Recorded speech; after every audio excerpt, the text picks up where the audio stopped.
Hi, y'all. We're having windstorms tonight, so we're not gonna griddle.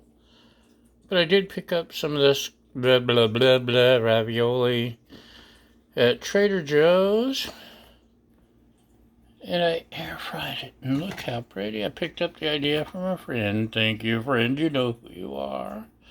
And this was, I think, $3.90 for 7 minutes. And I'll check. Looks like most of these are done. I heated up some Rao's marinara in the microwave. And we got some more ravioli waiting. This is a nice, quick, easy meal.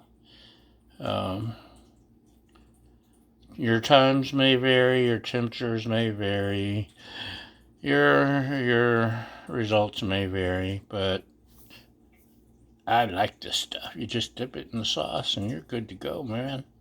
And that's it. We got yummies. Now I'm gonna go eat. Thanks for watching. Bye.